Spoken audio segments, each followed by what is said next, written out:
cuts the council faces are unprecedented in the history of local government, and they build on the cuts that we've faced since 2010. So overall, the council has already had to save 151 million out of its controllable revenue budget. Over the next 3 years, that's likely to be about 90 million pounds on top. And that means that over the next few years, we're faced with reducing the council's revenue budget, the money that the council can control, by about 45%. That's a huge amount and has a profound impact on what we're able to deliver by way of services. It's important, therefore, that we're absolutely clear about our priorities and how we're going to continue to invest in Newcastle at a time of austerity.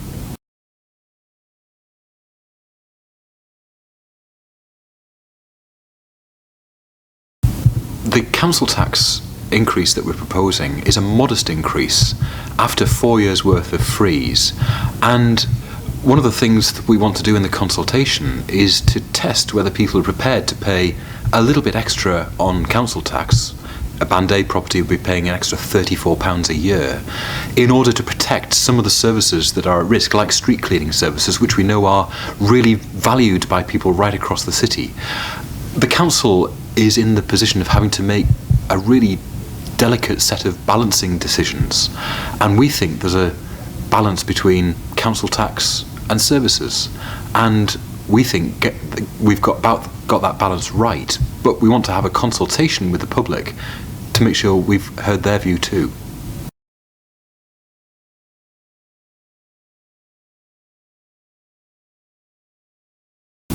The cuts that we're announcing for next year come on the back of 6 years' worth of cuts already delivered. And so I warned several years ago that we faced fiscal cliffs in children's social care and adult social care and transport. And unless something changed, we'd be faced with some very difficult decisions there.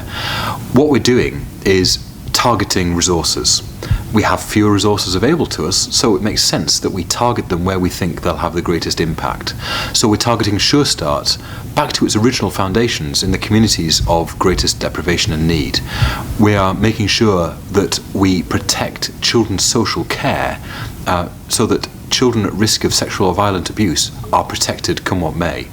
That means some changes to the way that our social work teams are structured, but fundamentally, we are ensuring that children are safe in this city.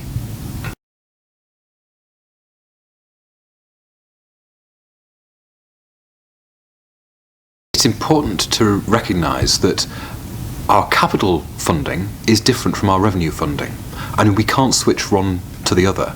So the government cuts that we've faced have an impact on our revenue budget, and what we're doing is we're using the capital programme to invest in the infrastructure, the transport, the broadband, the capacity that we need in order to attract businesses to come and locate here and to grow here. Because the future of Newcastle will depend on how open for business we are.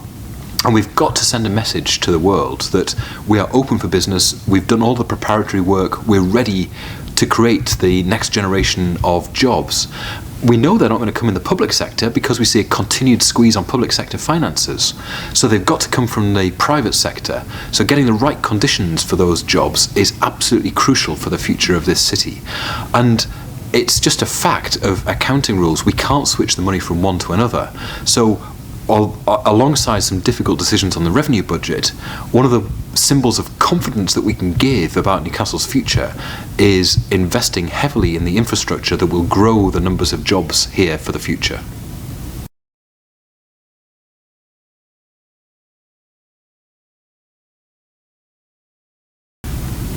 Well, the analysis, it's not my analysis, it's done by the Local Government Association, is that in a few years' time, Newcastle will be only down to the absolute statutory minimum and will have a very, very limited amount of money to spend on anything other than what we have to do by law. Now, that basically means that one future for the council is to become a hollow shell, simply delivering government services to local people. I don't want that to happen. which is why we're having a big conversation with government about how we would devolve powers and responsibilities so that we can transform our public services. We know there's much more that we could do by joining things up at a local level. We know there are more efficiencies we could make by getting public sector agencies to work more closely together. We know that by concentrating on individuals and families and communities rather than organisations and professional structures, we can achieve far more. And so there's an alternative vision for the future, which is much more with us in local control of our resources, able to make a bigger difference to our communities than we can at the moment. And that's the future that I'm fighting for.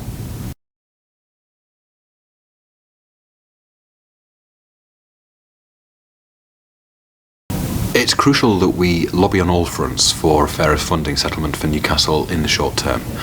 That's partly about the way they respond to the government's technical consultation, but it's also about meeting with ministers and making the case for why Newcastle has been hard hit and highlighting some of the challenges that the city faces. But it's also important that we continue to make the case for devolution, because at the moment 95% of the taxes that people pay in the city go directly off to the Treasury. We don't see a penny off them. And when they do come back to us, they come with big strings attached, which means that effectively we're a tool of central government doing their bidding. I want us to be much more in control of our destiny here in Newcastle, much more able to shape the futures for our young people, shape the futures of our employers. And to do that, we need devolved powers and responsibilities. That's why the Chief Executive, Pat Ritchie, and I are having serious conversations, not just with government, but with our other neighbours through the combined authority, because that is a much more positive vision for what local government can achieve for our communities than simply becoming a hollow shell for the delivery of statutory functions.